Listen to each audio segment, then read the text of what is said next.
In a hospital room, an elderly woman whispered to the nurse, "Tell my son I'm dead." Little did anyone know what the nurse would do next.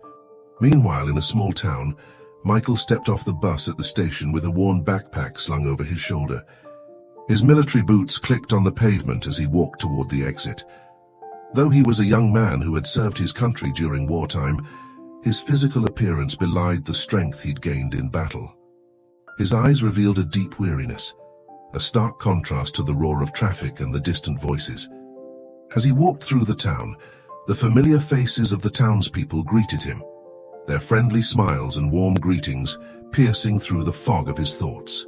Michael made his way to his old house where his mother, Clara, still lived. Clara was a strong and loving woman who had always been Michael's pillar of support. Her love for her son never wavered, despite the hardships they had faced.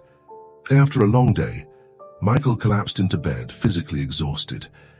Michael's mind was so heavy with worry that he quickly fell into a sleep that was not restful. As soon as he closed his eyes, he was back in the desert, surrounded by explosions and screams. He tried to save the people around him, but he woke up suddenly, covered in sweat, his heart pounding. As the early morning light filtered through the window, Clara entered the room, her face showing concern and tenderness. She sat on the bed next to Michael and gently stroked his hair. "It's okay, sweetie, you're home now," she whispered, her voice filled with love and comfort. Michael clung tightly to his mother, finding solace in her warmth and strength. Clara had always been his rock, and at that moment, more than ever, he needed her stability. After a few minutes, Clara said, "Michael, I know you've been through a lot, but now is the time to find a new path that allows you to heal and eventually help others." As they ate breakfast, Michael contemplated his mother's words, knowing deep down that she was right.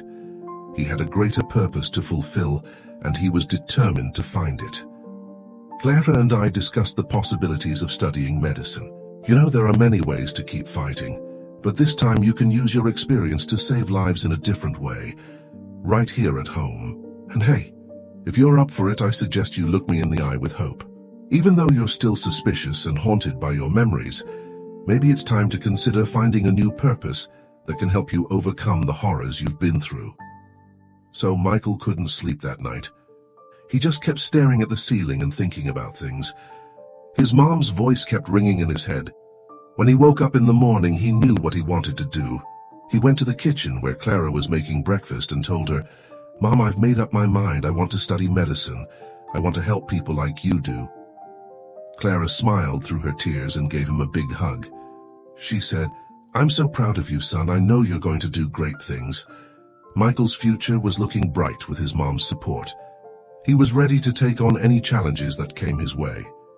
This time he would fight for life. The next morning, Michael woke up determined to take the first step toward his new life. Clara watched him with a mixture of pride and worry as they ate breakfast together. Michael said, "I'm going to enroll in the medical studies program." Clara smiled and added with encouragement, "I know you can do it, kid. You've got the strength and the heart." So Michael had made up his mind and headed to the local hospital to check out their medical study program. When he got there, a friendly guy greeted him and directed him to the Human Resources office. They told him he could start working as a medical assistant while he studied, which was perfect because he wanted to get some hands-on experience. But then he met Mrs. Parrish, the head nurse. She was a middle-aged woman with a serious face and a no-nonsense attitude. She was known for being a perfectionist and demanding a lot from her staff.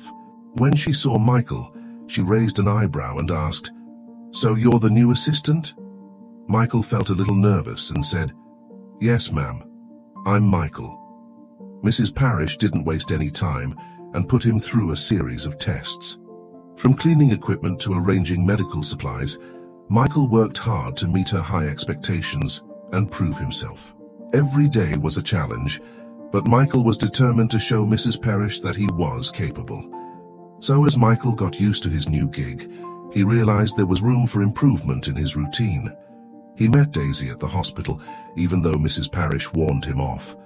Michael couldn't help but be curious about Daisy and wanted to get to know her better. But he knew she had to focus on becoming a doctor and making a difference. Meanwhile, Michael faced daily challenges at the hospital and tried to earn the respect of Mrs. Parrish and his colleagues.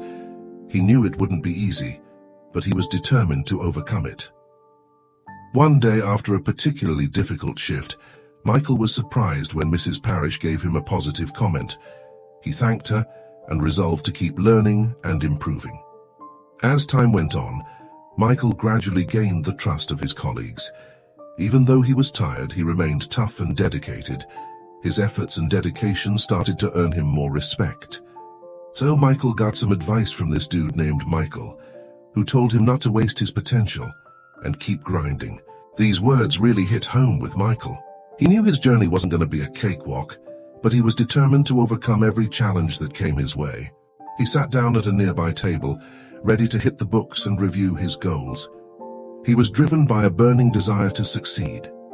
He pulled out some papers from his bag and got to work. Michael watched as he got lost in his studies. Even though they didn't say much to each other, there was a silent understanding between them, like a kind of unspoken friendship. Weeks went by, and Michael kept up his nightly study routine while also maintaining his relationship with Mrs. Parrish. Although Mrs. Parrish was usually pretty strict, there were times when she showed signs of approval.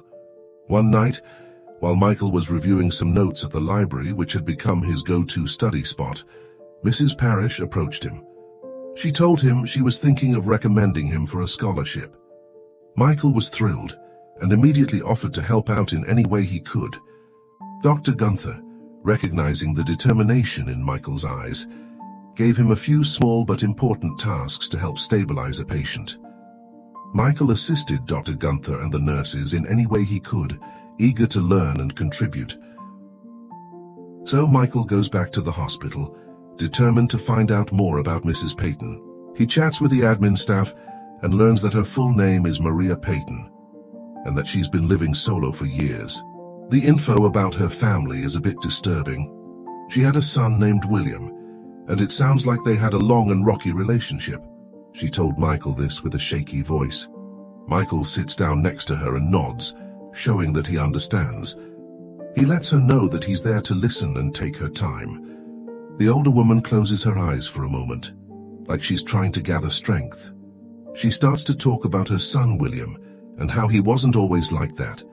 As a child, he was sweet and loving, but over the years something changed and he became mean and unkind, treating her badly. Michael's stomach tightens as he listens to her story. He asks what might have caused the change. Mrs. Peyton doesn't know. Michael stays with her a bit longer, recognizing the courage she's shown in sharing her story with him. He knows he needs to work to protect her and face his own demons.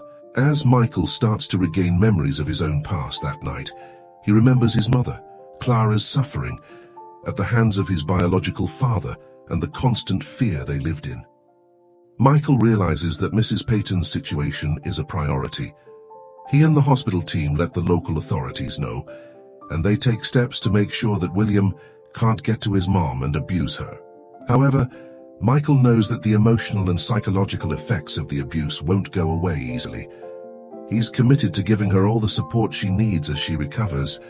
One afternoon, when Michael's checking Mrs. Peyton's vital signs, she holds his hand and tells him that she doesn't know what she would have done without his help.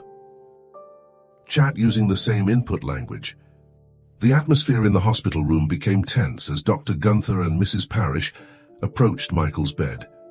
"Michael, we need to talk about your father's situation," Dr. Gunther said, her voice measured. Michael's eyes narrowed as he anticipated the conversation. "I know something bad happened, don't I?" he asked, his tone guarded. Mrs. Parrish nodded, her expression sympathetic. "Yes, Michael. Your father's been in a lot of trouble. He stole from us and some other people too." Michael's face twisted in a mix of emotions, shock, anger, and pain. "Michael," said Dr. Gunther, his voice grave, "we have some news for you." Michael's heart skipped a beat. He had a premonition that something was amiss. "Your mother," Mrs. Parrish began, her eyes welling up with tears, "has been involved in a tragic accident." Michael's world came crashing down around him. His mother was his everything, his guiding star, his confidant. He couldn't believe that she was gone. "No," he whispered, his voice hoarse. "It can't be true." Dr. Gunther placed a comforting hand on Michael's shoulder. "I know this is difficult to hear, Michael, but your mother is in critical condition at the hospital right now." Michael's mind raced 1,000,000 miles a minute. He needed to see his mother, to hold her hand, to tell her how much he loved her. "I need to go to her," he said, his voice trembling. "I need to be with her." Dr. Gunther nodded. "Of course, Michael, we'll take you to her right away." As they made their way to the emergency room, Michael felt a surge of adrenaline coursing through his veins. He was determined to be strong for his mother, to be there for her in her time of need. When they arrived at the emergency room, the atmosphere was thick with tension. A group of nurses struggled to keep an agitated William at bay, while Daisy stood resolutely between them, attempting to calm him down. His eyes blazed with fury as he shouted, "Where are you? I want to see my mother right now." Though Michael's mother had given her consent for him to visit, the situation spiraled further, as William, frustrated by his inability to reach Michael, grabbed a nearby chair, lifting it menacingly over his head. "I'll do whatever it takes to see my mom," he bellowed, his voice reverberating through the stark room. Michael felt a surge of urgency. He needed to disarm William before things escalated. Outside, the evening sky was engulfed in thick fog, casting an eerie glow through the hospital's windows. At that moment, Dr. Gunther and Mrs. Parrish made their way to Michael's quarters, their footsteps echoing down the quiet corridor, their expressions serious. "Michael," Dr. Gunther said as they approached, a note of admiration in his voice, "what you accomplished today was truly remarkable. You handled a potentially volatile situation with incredible composure and skill." Michael, still grappling with the intensity of the moment, replied, "I just reacted. I couldn't let anyone get hurt."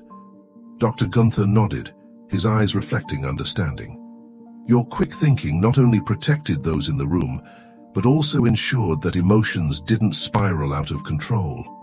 That's a vital skill in our field."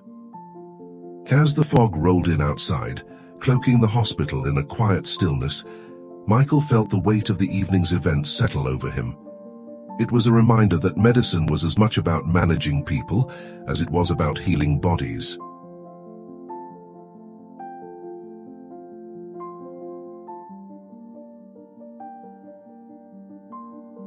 Michael's heart swelled with a sense of accomplishment.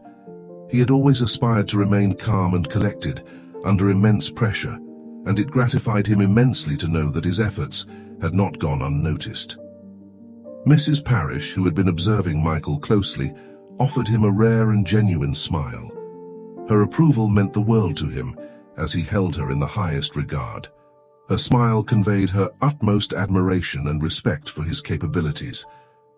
"It wasn't just your medical expertise that impressed us, Michael," Dr. Gunther continued.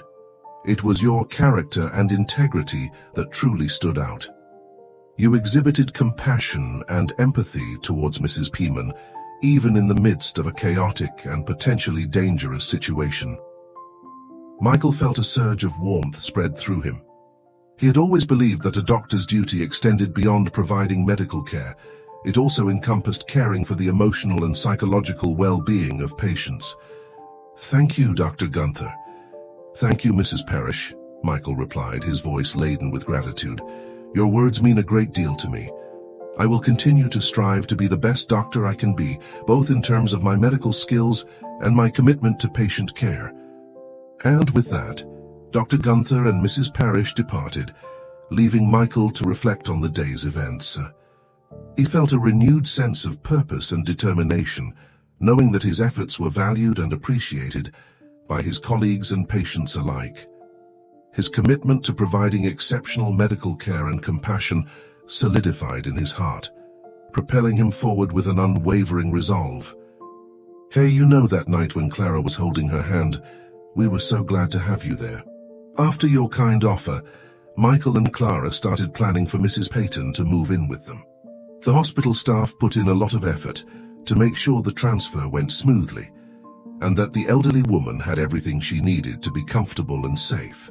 Michael and Clara's move-in day was a total success, and Mrs. Patton felt so welcomed and happy in her new home. They decorated the place with the intention of helping others, and it really brought a new sense of joy to their lives.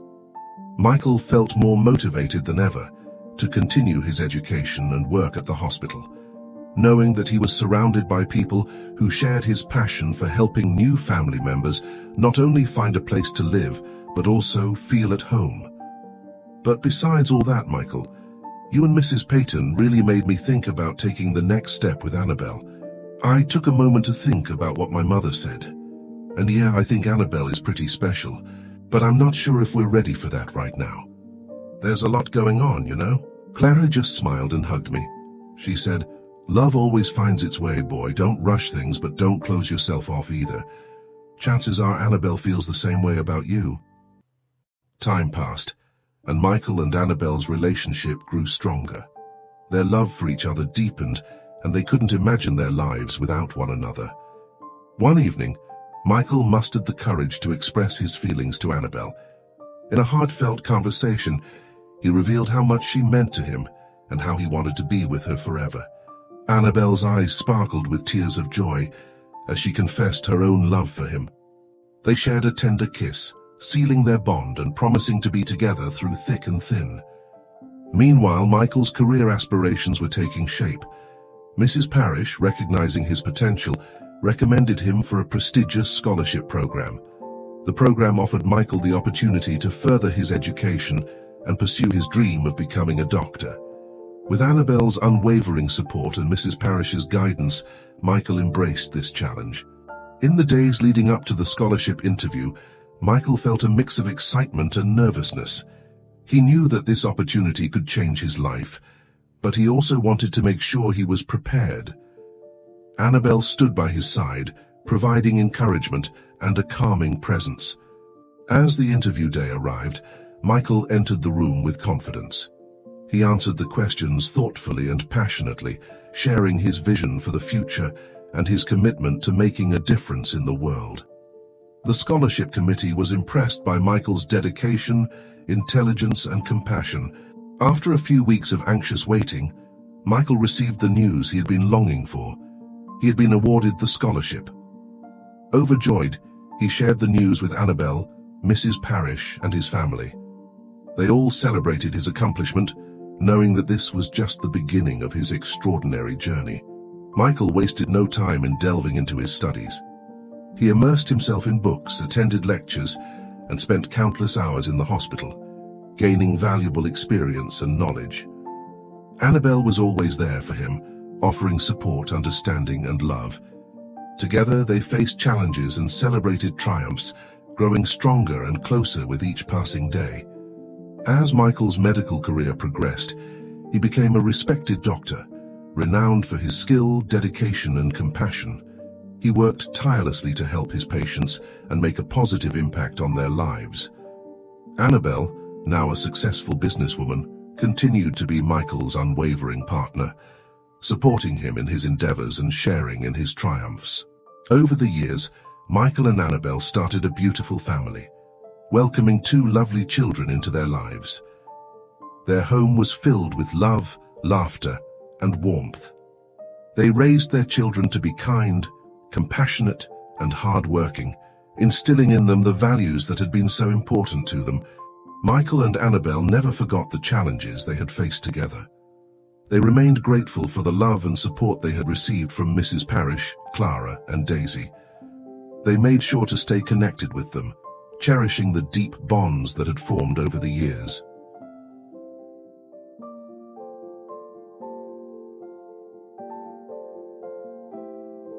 Over time, Michael and Annabelle's love for each other only got stronger. They went through life's ups and downs together, always finding comfort and support in each other's arms. Their story showed just how powerful love, friendship, and determination can be, and they lived happily ever after, grateful for the incredible life they had built together. One day, Michael couldn't contain his joy as he ran to find Annabelle. A patient had just met Annabelle, and Michael was so proud of her.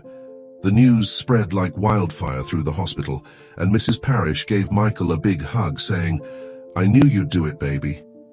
Michael got a scholarship, and Daisy, his best friend, was so proud of him. She gave him a small box. Michael opened it with astonishment, finding an elegant pen with his name carved on it. "It's beautiful, Daisy. Thank you so much. I'll use it every day," he said. Daisy smiled, happy to see him achieve his goals. She encouraged him to take care of himself and not get lost in his studies. Michael took her words to heart, knowing that he needed to take some time to relax and recharge before his busy days began.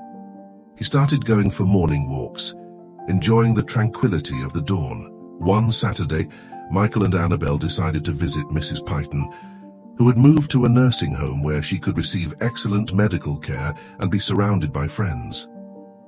Mrs. Python was where she belonged, both personally and medically. Michael's success was built on a foundation of love, friendship, and dedication. His employees and patients loved him and created a positive and upbeat atmosphere. The day of the event was a pivotal moment in my journey, and I wouldn't be here without you. This scholarship is just the beginning of my journey to become a doctor, and I'm excited to learn and help people like Mrs. Parrish. Michael surprised everyone by showing up at the cottage and giving me a special memorial blade. We were all so proud of him. He was always willing to help others and never lost his cool. He was ready to face any challenge and make a real difference in the world. He was full of potential and promise, and he had a clear mission in his heart. He was determined to achieve great things and touch many more lives on his journey to personal and professional fulfillment. And that's the story of Michael.